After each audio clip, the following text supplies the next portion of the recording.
M-ta'lim platformasida ro'yxatdan o'tish va tizimga kirish imkoniyatlarini ko'rib chiqamiz.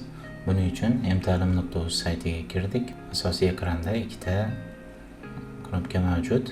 Bular ro'yxatdan o'tish va tizimga kirish. Biz endi akkaunt ochayotganimiz uchun ro'yxatdan o'tishga kiramiz. Va bizda ro'yxatdan o'tish qismi bor. Bu joyiga email yozamiz.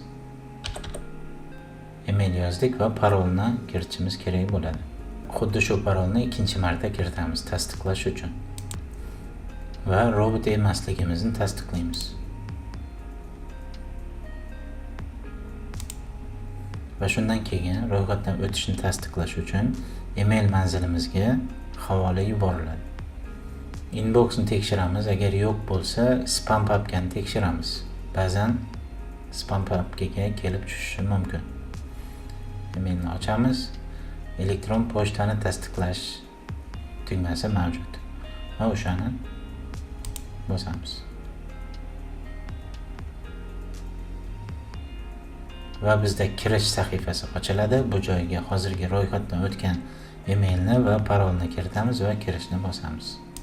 Akkauntimiz ochildi va M-ta'lim platformasiga kirish muvaffaqiyatli bajarildi. Endi ikkinchi imkoniyat. To'g'ridan to'g'ri Google akkaunt bilan tizimga kirishni ko'rib chiqamiz. Tizimga kirishni bosamiz. Google orqali kirishni bosamiz.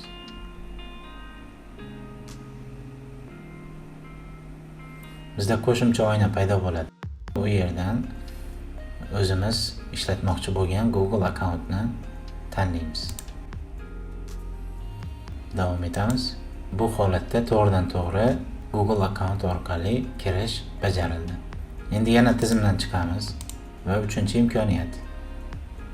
Bu tizimga Telegram orqali kirish.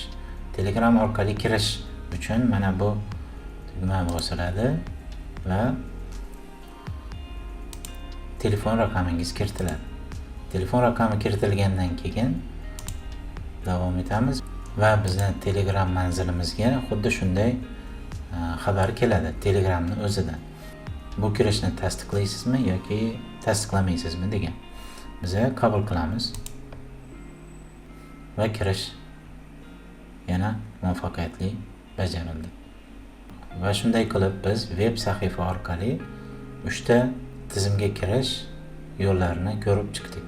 Tizimga kirgandan keyin bizda maktab yaratish, xodimlar paneliga o'tish, o'qituvchi paneliga o'tish, ota-onalar paneliga o'tish va talaba paneliga o'tish imkoniyatlari bor.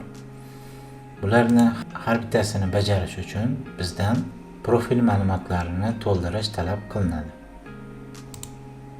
Ma'lumotlarni to'ldirish uchun to'g'ridan to'g'ri mana so'ralgan joydan profil sahifasiga o'tishimiz mumkin yoki mana profil sahifasi bu yerda ham ochiladi.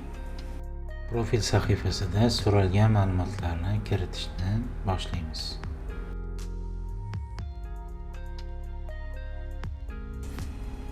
Profil ma'lumotlari to'ldirib bo'lindi. Endi bundan buyog'iga tizimdan to'liq foydalanish imkoniyati mavjud bo'ladi.